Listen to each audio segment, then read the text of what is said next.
Koty są jak balon pompowany powietrzem. I teraz im więcej tego powietrza jest, tym większe napięcie wewnątrz kota. Ty pompujesz to napięcie, kiedy właśnie intensywnie na przykład kota stymulujesz. Że wyobraź sobie na przykład, że bierzesz kota i zaczynasz jakby, wiesz, czochrać go niemalże, właśnie. No, to może być w jedną albo w drugą stronę, ale chodzi o intensywność tego kontaktu ręki z ciałem kota. Petting induced overstimulation aggression. And what happens there is that certain cats, and this is physiological, this is not a matter of temperament, cannot take being pet like this over and over and over again. It actually fills them with a sort of static, like a balloon, filled, and then bang. Informacje znajdujące się w tym miejscu były subiektywnie testowane na zwierzętach gatunku Homo sapiens. Naucz się swojego kota, co on tak naprawdę lubi, kiedy on to lubi. Są takie pory w trakcie dnia, kiedy twój kot naprawdę będzie lubił się pokiziać, o ile będziesz w stanie jakby odpowiednio ułożyć ten system dnia, mianowicie hunt, catch, kill, eat, a potem kizianko, a potem spanie.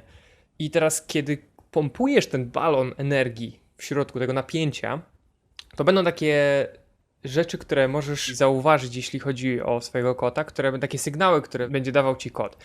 Ogon jest najlepszym miernikiem tego powietrza, bo kiedy kot zaczyna się pompować tym powietrzem, to jego ogon będzie robił takie flick na boki. Kiedy jakby i tak jeszcze bardziej będziesz stymulować go, a kot nie chce w tym momencie tego, bo on chce teraz być sam na przykład z jakiegoś powodu, to w tym momencie coraz bardziej będzie tym ogonem majtał na boki, aż w końcu efekt będzie taki, że już bardzo mocno będzie nim wierzgał. I co się wtedy dzieje? Wtedy jest właśnie reakcja kota, która prawdopodobnie jest negatywna, dlatego że to napięcie ono musi być uwolnione, dlatego że kot po prostu daje ci sygnały: zostaw mnie w spokoju, w przeciwieństwie do psa prawdopodobnie, który po prostu odbiegnie. Be observant. Know when your cat is getting worked up. As you're petting, you're going to notice the tail start to twitch just a little. And then that graduates. And then it starts going like this. And then you are going to get bit. To nie jest tak, że twój kot nie lubi ciebie, ale być może twój kot albo czyjś kot nie lubi tego, w jaki sposób ma tą interakcję. Jeśli przychodzisz na przykład w gości i akurat w tym momencie chcesz pogłaskać tego kota, akurat to nie jest ten moment, w którym ten kot ma ochotę na głaskanie, bo to nie jest ta faza dnia, no to niestety, ale to się może nie udać. Overstimulation happens constantly with cats because they are this direct channel for energy. And proactivity is key, folks. You've got to play with your cats. You've got to get that energy out on a regular basis. So then when they're sitting on your lap, that balloon is not filled to 90%. So all it takes is 5 pets and kaboom, they blow. Jednym ze świetnych czynników, które mogą to regulować, to jest porcje jedzenia co 5-6 godzin. Galaxy mówi, że nie powinniśmy dawać dostęp do jedzenia kotu non-stop. Kot nie powinien mieć cały czas pełnej miski jedzenia, dlatego że to nie jest naturalne dla niego. Remember something, if you allow your cats to graze all day long, if you allow them to eat whenever they want to eat, then not only do you not have a chance of affecting their behavior even a little bit, but you're not allowing their body to process food in the natural way. They're constantly in this arc of digestion.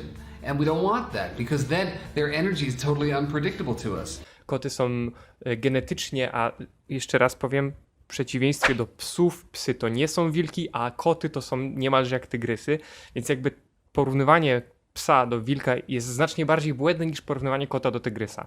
Więc teraz koty są znacznie bardziej podporządkowane pod ten system dnia, czyli co 5-6 godzin ruszam się, idę, poluję, jest energia, łapię, jem, koniec, idę spać. Here's what I would ask you to do. If you free feed, make it stop. The next step is you're bringing in meal time. I would like to see no longer than between 6 and 8 hours. You can make it happen. So you're feeding 3 meals a day, and then your cat's energy is coming up to meet those meal times. And I guarantee you, within a week or two of instituting this meal time, your cat's energy will come up to meet your schedules. I dokładnie w ten sposób ty możesz to jakby rozplanować cały dzień kota w ten sposób, żeby wiedzieć, kiedy on będzie miał te swoje pory i żebyś mogła wykorzystać to do tych interakcji, które będą sprawiały, że będziesz miała przyjemność jakąś z tego kota i kot będzie miał przyjemność I dlatego z też tego. ta zabawa jest ważna przed polowaniem. I przed jedzeniem dokładnie to jest ten moment, kiedy bierzesz tą wędkę swoją z zakończeniem, z jakimś tam i jeśli nie wiesz w jaki sposób bawić się ze swoim kotem, to zwykły patyk ze sznurkiem na końcu z jakimś z czymkolwiek, tak naprawdę to jest, wiesz, handmade zabawka, a super działa i zrób taki trik, że daj ja mówię takie bardzo podstawowe rzeczy, wszyscy kociarze to na pewno wiedzą, ale daj sobie tę końcówkę i schowaj ją, niech ona zjedzie z łóżka tak, że straci kot ją z oczu. I tyle, to jest niesamowicie fajna zachęta do zabawy i właśnie, a nasz kot reaguje na dźwięk, na tarcie, ale to chyba każdy. All cats will play because all cats will prey. You really have to invest yourself. That means be the bird, be the worm, be whatever it is. If you're flying around, you are a bird. You're a moth at the ceiling. And at some point, that cat is just sitting there going like this, like, come on, buddy, you're gonna come down. You're gonna come down at some point, and then suddenly, bang, down you come. Cat jumps on you. But what would you do if you were prey at that moment? You wouldn't just grab, wave, wave, wave. You would actually start to play dead. You would try to wiggle away a little bit. You would try to run a little bit, not be predictive, not just wave around. Boom, boom, boom, boom. Nauczmy się trochę w jakiś sposób czytać sygnały, które wysyła nam kot. Ogon to jest jeden z bardzo, bardzo podstawowych jakby czynników, który na to wpływa. Drugi taki punkt to jest grzbiet. Wtedy, kiedy kot nastroszy się i wygnie ten grzbiet, to jest ten taki a la czarownicy kot, nie? Co się wtedy dzieje? On wtedy jeży sierść, jeży ogon też bardzo często i my często myślę, że możemy mylić tę formę ekspresji kota z agresją, a to nie jest wcale agresja, tylko to jest strach. And we interpret that as aggression. In reality, what it is pretty much the opposite. It's fear. The cat will blow up, sort of puff, in order to make themselves appear bigger because they're afraid of something that just happened. Więc kot próbuje zrobić jak największego siebie, żeby przestraszyć przeciwnika. I my widzimy dokładnie to samo w naszym ciele, już też o tym trochę gadaliśmy wcześniej, to się nazywa piloerekcja. What I'm feeling is actually the same thing that happens when you feel frisson. That's when you're greatly moved by something profound. What's happening is that my amygdala is telling my hypothalamus to tell my adrenal glands to start pumping adrenaline into my bloodstream. This makes my erector pili muscles contract, which makes my hairs stand up. Now, if my body were covered in thick fur, like, say, a cat, this would make me look bigger and more threatening. But of course, a long, long time ago, we humans lost a lot of our fur. I my mamy to w formie gęsiej skórki. Kot również ma gęsią skórkę, on bardzo podobnie to odczuwa nawet, więc po prostu to, co się dzieje, działoby się na naszym ciele, gdybyśmy mieli tak jak kiedyś więcej włosów na ciele, czyli takie futro. Kolejna rzecz, jaką kot może zrobić z ogonem, rano, kiedy wstaje, kiedy jest pełny energii, ogon idzie w górę i końcówka jest lekko zakrzywiona do przodu, jakby w stronę głowy jego, to w tym momencie kot jest gotowy na interakcję z tobą albo ze światem, jest gotowy na jakąś przygodę, żeby poznawać świat. That tail is up and with a little crook at the end of it. What I call the backwards question mark up at the top.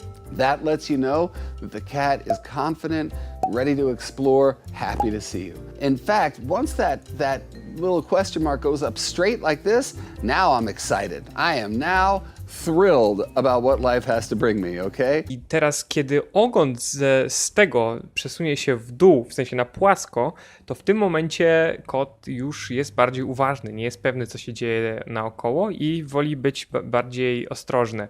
Natomiast kiedy ogon idzie całkiem w dół, bądź nawet w ekstremalnych sytuacjach pod spód, czyli tak jak pies właściwie, to w tym momencie to już jest kolejny element strachu. As the tail starts going down, we start getting a little more on our guard, right? Once we get to sort of parallel to the ground, we're exploring. We could be doing it confidently, but it's more of a, what's going on here? Now as we get down like this, we might be getting a little scared. Something bad might be happening. Of course, the worst one is tucked all the way under the body, and that is, I am really scared right now. Something bad is happening. Możecie spojrzeć na swoje koty i zwrócić uwagę, w jaki sposób one oddają emocje uszami.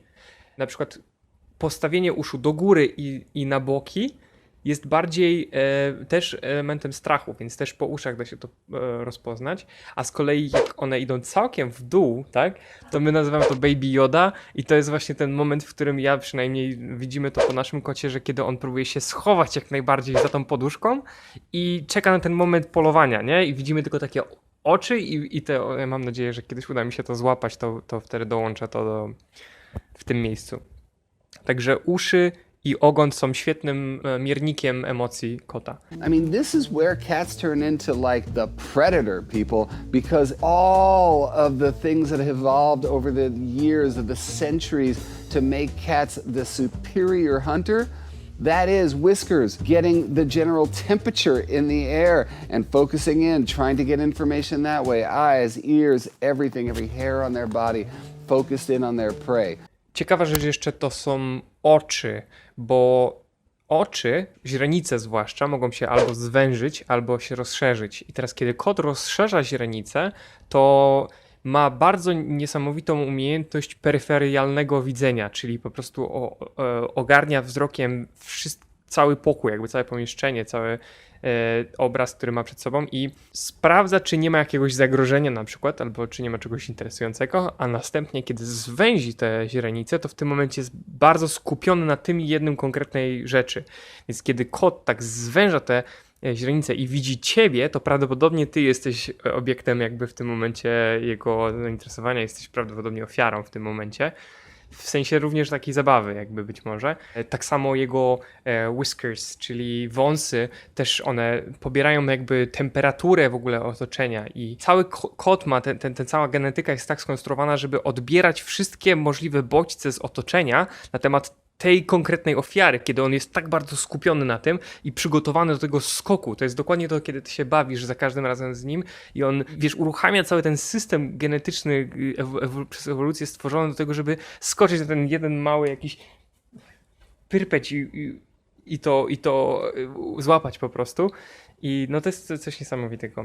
And that's really key. When their eyes turn into little slits, they are paying very close attention to what's right in front of them, as opposed to when their eyes get dilated. Now I'm looking all over the place. Cats have incredible peripheral vision.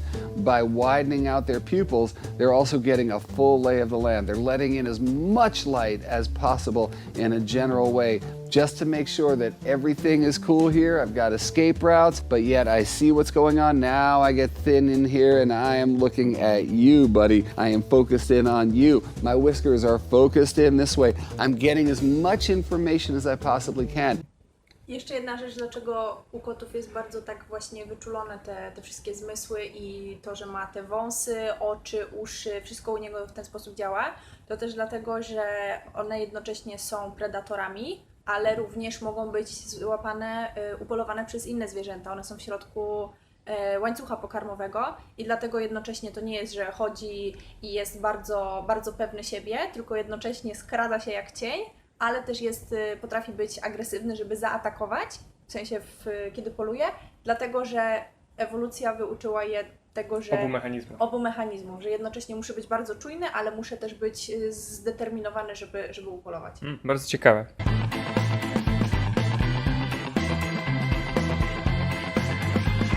I teraz mamy jeszcze ciekawą rzecz, mianowicie odgłosy kotów. Łódka widzę, mianowicie jest doskonała. Mianowicie mamy serię różnych odgłosów i one są znacznie bardziej szerokie niż odgłosy psa. Takim najbardziej podstawowym jest oczywiście miał. Miał, kurde.